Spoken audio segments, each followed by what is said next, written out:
Сайн байцгаана уу хүмүүс. Өнөөдрийн хичээлээр бид өгүүлбэрийн дараалал ба алгоритм гэсэн сэдвийг үзнэ. За алгоритмын бүтэц шин чанартай танилцах зорилго тавилаа. За зорилт маань алгоритмын бүтэцтэй танилцах, шин чанарыг тодорхойлох, блок схем зурах, бодлого бодох гэсэн 3 зорилт тавьсан. За алгоритмын бүтэцүүд нь шугамн, салаасан, давталттай, холимог гэсэн 4 зүйлээс бүтдэг.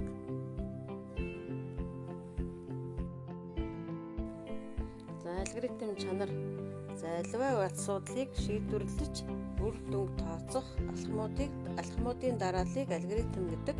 За алгоритмын чанар нэгдүгээр нь товч тодорхой байх, тасралтгүй буюу дискрет байх, төгсгөлөг байх, үр дүнтэй байх, нийтлэг байх гэсэн чанаруудтай.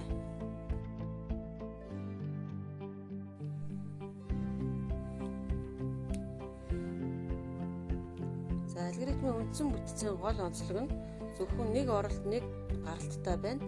За алгоритмыг дүрслэхдээ томьёогоор дүрслэн, үгээр тайлбарлан бичих, өснөхтээр дүрслэх, блок схемээр дүрслэх гэсэн 4 аргаар дүрсэлдэг байх нь байна.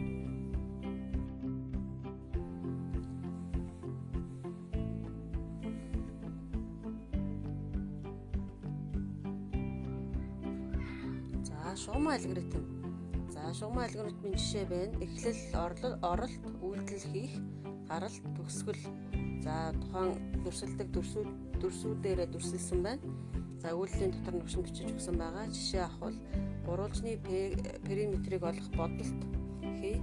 За периметрийг олж байгаа учраас P тэнцүү A дээр нэмэх нь B, нэмэх нь C гэсэн талуудыг оруулж өгсөн.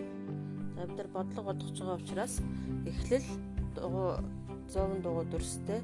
За A, B, C параллелограмм дүрсэн дотор хувьсгчуудаа оруулж өгсөн байна. За үйлдэлээ болохоор тэгш өнцөг дүрсэндээ оруулж өгөөд периметрийг олж байгаа учраас периметрийг хэмлээд ингээд төгсгөл бидний бодлого ингээд төгсч юм гэсэн үг ээ.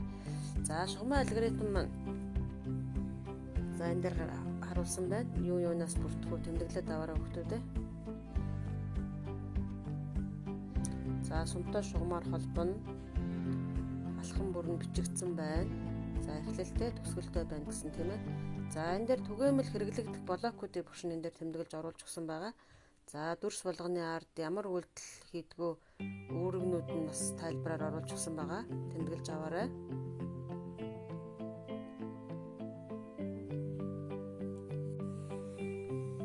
За жишээ нь чамайг хэн гэдэг вэ гэсэн үгээр бид нар жишээ өгч нь оруулж өглөө. Энэ дээр болохоор эхлээд мэдээж эхлэлээ оруулна тийм ээ. Тэгээд чамайг хэн гэдэг вэ гэд хүний нэрийг асууна. Нэр орно. Нэрийг асуучаад мэдээж мэдлж таараа. Тэгээд сайн уу нэр төгсгөл гэд жишээ оруулж өглөө. Сайн анхааралтай тэмдэглэж аваарай. За дараагаар дорох бодлогыг блок схемээр дүрслээрэй. За нэгдүгээрт нь тэгш өнцгтийн периметрийг ол. Хоёрдугаарт нь тэгш өнцгтийн талбайг олох бодлого оруулаа.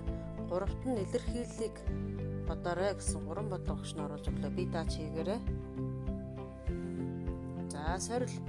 За алгоритм гэж юу вэ? Алгоритмын бүтцээр нь хэд ангилдаг вэ гэх мэтчлэн бүгд хэдэн сорил бичиж оруулж өглөө. Та хэд минь өөрсдөө би даагаад хийгээд өөрийгөө сориорой. За гэрэн даалгавар. Өөрийнхөө нэг өдрийн дэглэмийг алгоритм хэлбэрт оруулан бичээрэй. За өнөөдрийн хичээлийг ойлгосон гэдэгт багш итгэлтэй байна. За гэртээ сайн гараа угаагаад эцнийхээ болон компьютерийнхаа гарыг цэвэрлж байгаарай хүмүүстээ. За ингээд сайхан амраарай. Баярлалаа, баяртай.